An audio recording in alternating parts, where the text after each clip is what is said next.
Bon alors, Billy Besson, parleur de tornado et de Formule 18, mais aussi d'autres catamarans tels le Dart, champion du monde de Dart, champion du monde de Formule 18, vice-champion d'Europe de tornado. Je voudrais que tu m'expliques un peu, lors de l'empannage en catamaran, sur quoi se porte ton attention en priorité pour le réaliser.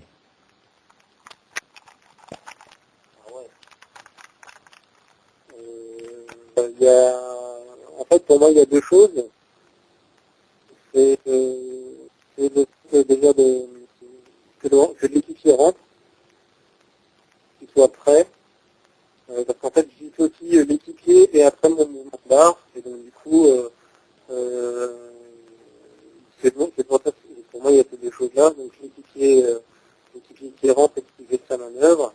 Et ensuite, moi, mon mouvement de barre. Et je sais pas. Comment.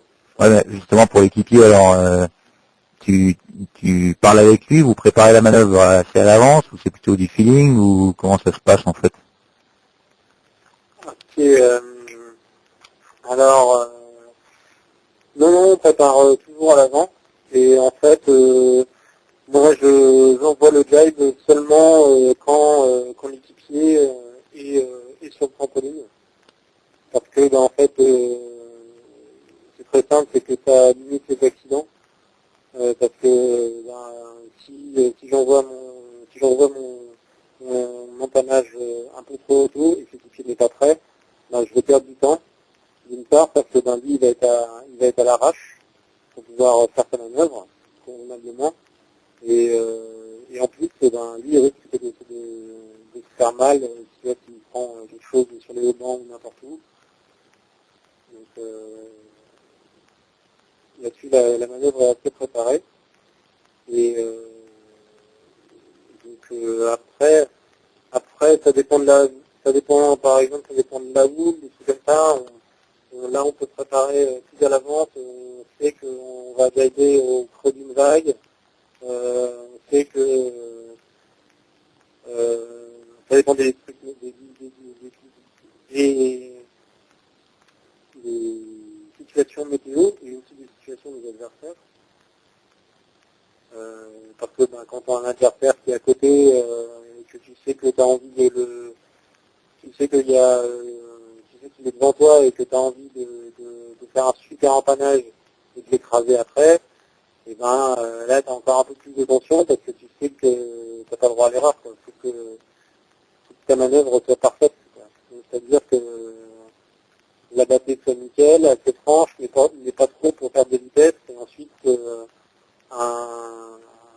quand l'empannage est fait, pour rattaquer, pour pouvoir avoir la vitesse maximale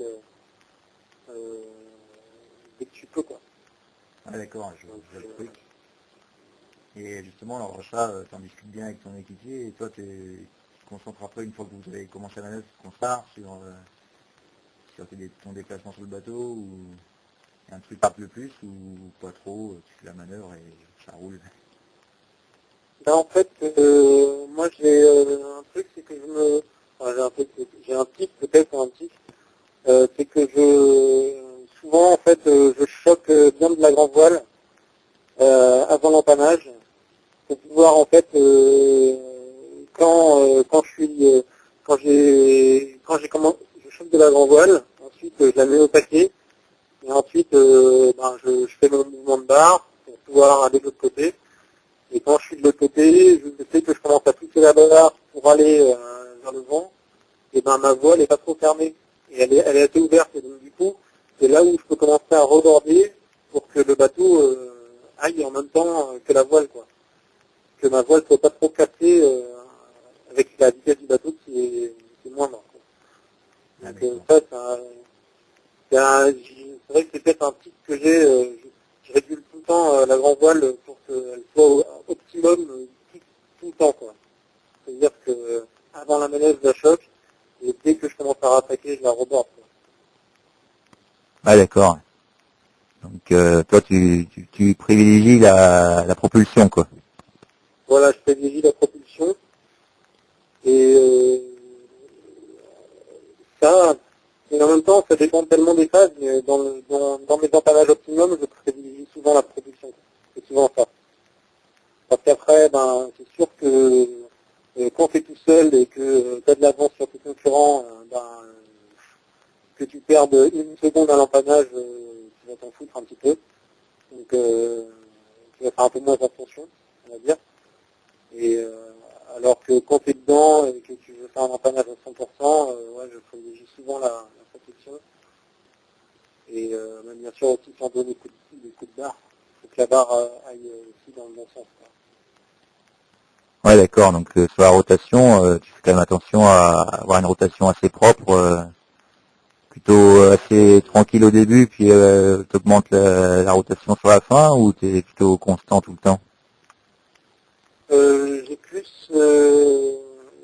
J'ai plus tranquillement au début.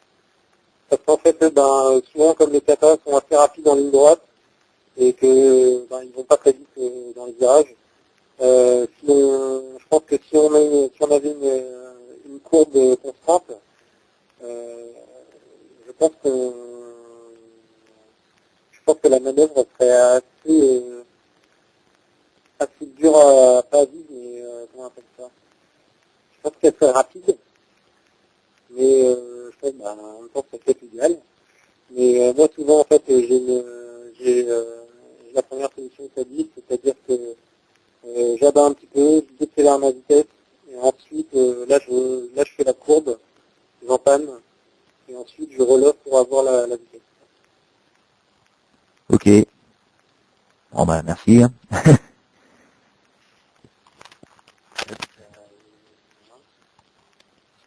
Attends, j'arrête ça.